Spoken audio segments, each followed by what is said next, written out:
You know, when we meet someone new, we have this almost automatic habit of reaching for a mental label maker. Oh, absolutely. Yeah, like we want to know right away, are you conservative or are you liberal? Are you religious or, an atheist? And once we mentally slap that label on someone, it's incredibly comforting. Right, it feels safe. Exactly. We think, now I know exactly who you are, what you stand for, and frankly, what you're worth. Well, I mean, it's cognitive shorthand, right? Yeah. We like things to be visible and categorized, Yeah. neatly defined, Yeah. because then we don't have to deal with the incredibly messy reality of, individual human complexity. Uh, It's just much easier to interact with a category than it is to interact with an actual person. but step into the world of theology and human behavior, and suddenly that label maker is completely useless. Yeah, completely. The ink is dry, the tape is jammed, and you're left looking at a reality that is just far more profound than any category we can invent. So today we are doing a deep dive into a transcript titled Faith Works and the Humility of Non-Judgment. And the core tension we're looking at is basically this: does what you say you believe actually matter more than what you do? Which is a huge question. Yeah. And just to set the stage for you listening, this source material deals heavily with Islamic theology. Right. It discusses Arabic concepts like shirk, which is associating partners with God, and iman, which is traditionally translated as faith. Okay. But the underlying machinery here, it's entirely universal. It's Yeah. really asking these fundamental questions about human ego, the arrogance of our labels, and how we judge every single person we interact with. Okay, let's unpack this, because the source text, it starts by tackling the traditional rigid view of religion head on. Yeah. Like, if a stated verbalized faith is the only thing that gives a human life existential weight, like the only thing that matters at the end of the universe, then what happens to entirely good people who just simply don't have the quote-unquote right label? Right. The text zeroes in on that exact tension, the tension between doctrinal propositions saying, I believe X, Y, and Z, and actual lived human goodness. Because traditional theology struggles with that. It really does. Yeah. Systems thrive on clear boundaries. Yeah. You're either inside the club or you're outside of it. And the text brings up this specific, highly provocative, hypothetical scenario to challenge that boundary. Oh, the Chinese peasant example. Yes, the random Chinese peasant dilemma. So imagine a person living completely isolated in a remote village. Mm-hmm. They have never been exposed to outside theology.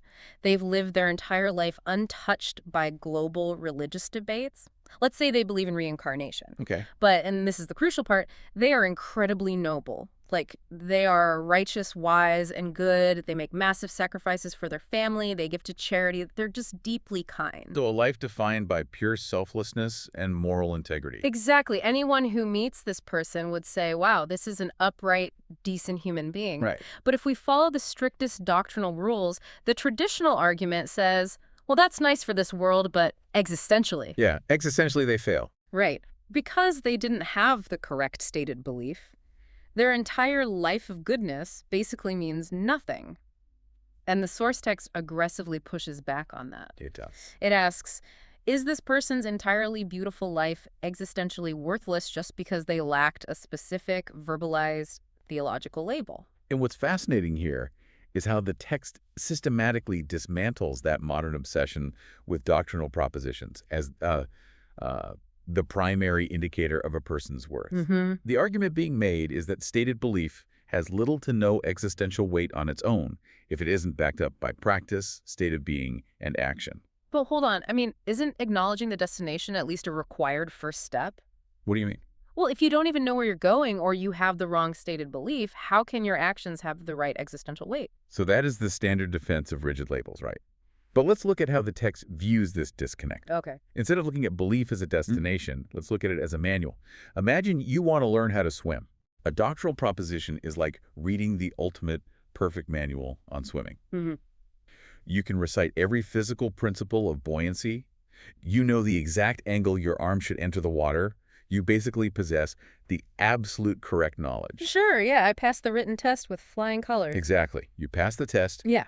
but you're standing on the dry pool deck refusing to get in. Ah, Meanwhile, there's another person who has never seen the manual. They don't know the vocabulary at all. right? They might even have a totally incorrect theory about why they float. Like maybe they think water spirits are holding them up, Okay, yeah. but they are in the deep end, successfully treading water moving forward, and actually helping others stay afloat. Who is actually swimming? Wow, okay. The text is arguing that the person in the water, despite having the wrong manual, is aligning with what is existentially required of them much better than the person on the deck waving the correct book. So reality matters more than the proposition. Yeah. If your stated belief is accompanied by what the text calls malorientation, like standing on the deck, refusing to get wet, or, acting terribly toward others, then the verbal claim is completely empty. Exactly. It challenges us to consider that someone with the wrong theological label, but the right internal orientation and actions, might be existentially secure, while the person with the right label is completely static. Which makes intuitive sense. I mean, we value actions. We want the person pulling us out of the water, not the one shouting instructions from the side. Right, nobody wants that guy. Right. But I have to play devil's advocate here, because the source text tackles this directly. It does. If actions are what truly matter, then why do religious texts place so much terrifying emphasis on having the correct belief? Yeah, that is the inevitable counterargument. Like, if the manual doesn't matter, why did someone go through all the trouble of writing it? Right. And the source specifically brings up the concept of shirk, which is the act of associating partners with God. And the text quotes a very heavy, very severe theological rule. God does not forgive those who associate partners with him. Yeah, it's a very harsh rule. So if I'm reading this, I'm thinking, wait a minute, you just told me the peasant in the pool with the wrong manual is doing fine. But here's a text explicitly saying that this specific wrong belief, this specific label of being a polytheist, is literally unforgivable. It seems completely contradictory. Yeah. How can this lenient, action-oriented view possibly coexist with such a harsh, absolute textual rule? Well, it is a profound contradiction on the surface, but the source text resolves it through this really brilliant, multi-layered breakdown of language and rhetoric. Okay. And the first layer is completely redefining what faith actually means. We mentioned the Arabic word iman, which gets translated as faith or belief. Right. But the text points out that we are back projecting our modern Western assumptions onto that word. We treat belief as a multiple-choice test. Do you affirm the existence of God, yes or no? It's like signing a terms and conditions agreement on a new app. Oh, that's a good way to put it. Yeah, you just scroll to the bottom, click I accept, so you can get the benefits of the software regardless of whether you actually read or live by the rules. We treat faith as a legal disclaimer. Precisely. Yep. We treat it as a legal disclaimer. But the linguistic root of iman actually comes from the word amina. Amina, okay. And amina doesn't mean to mentally agree with a fact. It means to feel safe. Oh, wow. Yeah, it means to feel secure or to actively seek safety and security. It's a state of being. You bind yourself in a way that affords you safety. It is not a verbal checklist. So going back to the Chinese peasant who believes in reincarnation, by living a life of deep selflessness, by constantly seeking to be a good, grounded person, they are actively engaging in amina. Yes. They are seeking existential safety through their actions, even without the formal label of iman. Yes, their orientation is towards safety and goodness. Here's where it gets really interesting, though. Because if iman means seeking safety rather than just affirming a fact, the text drops this incredible piece of evidence. It really does. It says, look at the revelation itself. No one in the text actually denies the existence of God. Right. The historical polytheists, the people committing that unforgivable sin of shirk, they actually affirmed God's existence. Wait, so they passed the terms and conditions test? They did. They totally passed it. Okay. The text references chapter 12, verse 106, which highlights a massive paradox. Okay. It says that most people who believe in God simultaneously join others with him. So you have people who technically have the correct doctrinal belief. They affirm a higher power, but their internal state is fundamentally misaligned. I see. If faith was just about saying, I believe God exists, then even the worst transgressors in the historical texts would easily pass the test. That completely shatters the idea that faith is just a label. But, I mean, it still doesn't quite answer the unforgivable part. If a text says God will absolutely never forgive associating partners, how does the source handle that absolute mathematically strict limit? Right, so it addresses it by explaining the nature of rhetorical and idiomatic language. Okay. The speaker in the text argues that we read these ancient poetic texts like they're math textbooks, where 1 + 1 = 2. Right. Very literal. Very literal. Yeah. But they are speaking to the human condition. Let's ground this in a relatable human experience. Okay. Think about a real-world dispute you might have. Imagine a friend completely betrays your trust. In the heat of the pain, you look at them and say, I will literally never forgive you for this. Oh, yeah, I've definitely felt that. And you mean it in that moment as an absolute fact. You do. But fast forward 30 years, you've both grown. Yeah. Maybe they haven't even explicitly apologized, but time has passed, your internal state has softened, and you realize you've completely let it go. You go to them and say, you know what? I forgive you. Okay, I see where this is going. Right. Now, if we treat your past statement like a mathematical absolute, your friend could say, wait, you said you would never forgive me. Did you lie back then? And the answer is no, I didn't lie. Yes. The phrase, I will never forgive you, was an expression of the severity of the betrayal. Oh. It was meant to communicate the depth of the rupture, not to serve as a legally binding contract for the rest of eternity. Precisely. The source argues that verses about God never forgiving certain acts function similarly. They express the extreme existential danger of that path. They're saying this is the worst possible orientation you can have. This is standing as far away from the pool as possible. Right. But it's not a mathematical limit on divine mercy. To prove this, the text points to another famous verse where God explicitly addresses his servants who have profoundly transgressed against themselves and tells them, do not despair of God's mercy. Okay, so let's zoom out for a second. If the text is entirely deconstructing the rigidity of these labels, if believer means someone seeking safety rather than someone passing a vocabulary test, and if unforgivable is a rhetorical warning rather than a locked door, then why do we humans cling to these rigid categories so desperately? That's the big question. Yeah, where does this obsession with the label maker actually come from? Well, it comes from the human ego and our profound disconnection from the natural order of things. Which leads to my absolute favorite moment in the entire source material. Oh, I know which one you're going to say. Yeah, the speaker's talking about the feedback they get online, and they mention a commenter who essentially told them to stop talking and go touch grass. A very classic, very modern internet insult. Highly relatable. But instead of getting defensive, the speaker fully embraces it. They say, I touch grass all the time, and that's actually where this entire philosophy comes from. Yeah, it's a great pivot. It really inspired me to think about our swimming manual analogy, but applied to nature. Nature doesn't need a manual, No. and it certainly doesn't need name tags. If you walk into a forest, a tree doesn't scream at you, acknowledge me as an oak, call me by my proper botanical category. Right, the tree does not care. It doesn't care at all. It just exists, it flows, it photosynthesizes. It does exactly what it is existentially meant to do without ever demanding a label. Nature is always in the water, swimming. Yeah. It is in a constant state of perfect orientation. It simply is. Right. A tree doesn't have theological debates about sunlight. It just turns its leaves toward the sun. Mm-hmm. So why are we as humans so obsessed with categorizing our spiritual states? Why do we need the name tag? Well, the source connects this beautifully to the Arabic concept of kibr, which translates to arrogance or ego. Kibr, okay. Yeah, kibr. The text uses the example of observing the rain. Imagine standing outside, looking at the rain falling and complaining, this isn't working for me. I don't like this. We do that all the time, like, oh, the weather's terrible today, my commute is ruined. We do. But the text asks us to look at the massive, almost comical ego in that statement. You are looking at a fundamental mechanism of the universe, the very thing that sustains life on Earth. And your primary reaction is that it inconveniences your afternoon plans. The text calls it straight up rude. It says complaining about the rain is essentially being incredibly rude to the ultimate host, with a capital H. Because it is the ultimate manifestation of kibr. Yeah. It is the belief that the universe should align with your preferences rather than you aligning yourself with reality. Modern humans are uniquely disconnected from this flow. How so? Well, we build physical boxes, like houses and offices, to avoid nature, right? Right. And we build mental boxes, which are our labels, to avoid messy human reality. Think about how this ties into those labels.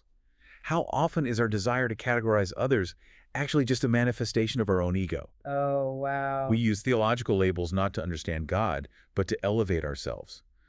We say, I have the right label, therefore I am safe, and you have the wrong label, therefore you are misguided. It's a shortcut to superiority. Exactly. It's an ego trip disguised as piety. Okay, so this brings us to the most crucial part of the deep dive.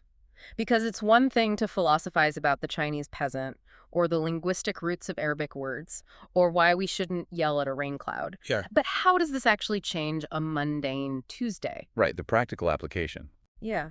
If I buy into this, if I accept that my ego is the root of my obsession with labels, and that an actual internal state of seeking safety matters more than stated doctrine. How do I practically dismantle this in my daily life? Hmm. When you are just walking through the grocery store or sitting in traffic or at the park, how does letting go of these labels change your actual behavior? So the source offers a very specific, highly practical methodology for this. It calls for a radical lens change. Okay. And it starts by understanding the prophetic definition of arrogance, of kibber.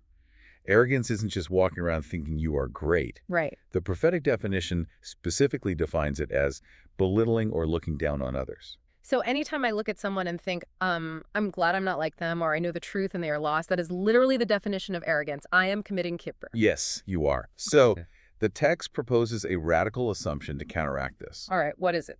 The next time you're at the grocery store and someone cuts you off in the aisle, or you see a random stranger who clearly doesn't share your beliefs, your background, or your labels, Yeah. instead of assuming they are misguided or thoughtless, you must actively force yourself to assume the exact opposite.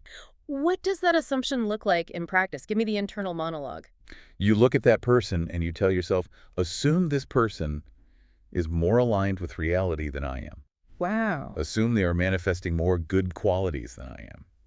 Assume that they are, in truth, more beloved to God than I am. That is just completely flipping the script. Yeah, it really is. But mechanically, why does that work? Why does making that specific assumption dismantle the ego? Well, because it forces your brain to short-circuit its natural ranking system. Okay. Human beings are constantly looking for ways to establish a hierarchy where we come out on top. It's a survival mechanism that we've sort of adapted into a social weapon. Right, we always want to be at the top of the food chain. Exactly. Right. When you actively choose to assume the stranger is better than you destroy that self-serving hierarchy. You replace it with a posture of enforced curiosity and profound humility. I love that. Enforced curiosity. Yeah.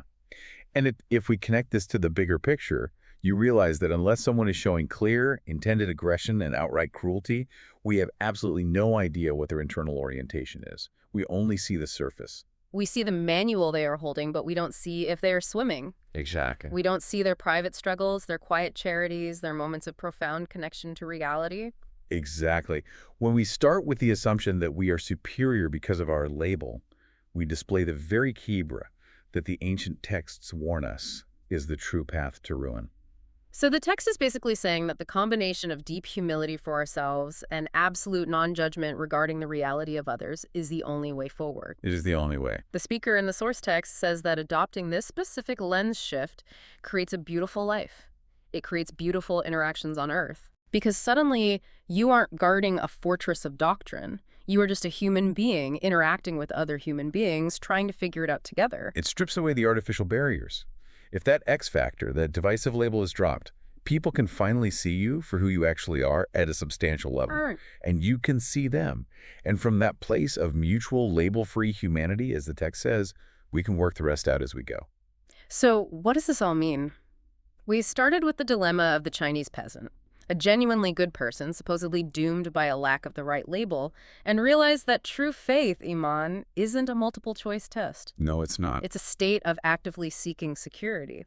We learned from the rain and the trees that our need to categorize everything is often just our own ego trying to control a narrative. And finally, we arrived at this radical, beautiful practice of short-circuiting our brain's ranking system by assuming the stranger next to us at the grocery store is further along the path than we are. It is a complete paradigm shift away from judgment and toward profound humility. It really is. But before we wrap up this deep dive into the sources, I'm going to hand it over to you for one final thought to mull over. Right. Think about this as you go about your day. We spend all this time talking about how labels don't actually define our ultimate worth. Right. But if that's true, what does our desperate, almost frantic need to categorize everyone around us say about our own hidden insecurities? Oh, that's heavy. Yeah. If we couldn't rely on our labels to feel safe and superior, who would we actually be forced to become? Wow. That is definitely something to think about. Thank you so much for joining us on this deep dive into the sources today. We hope you take this new lens out into the world and try it out for yourself. See you next time.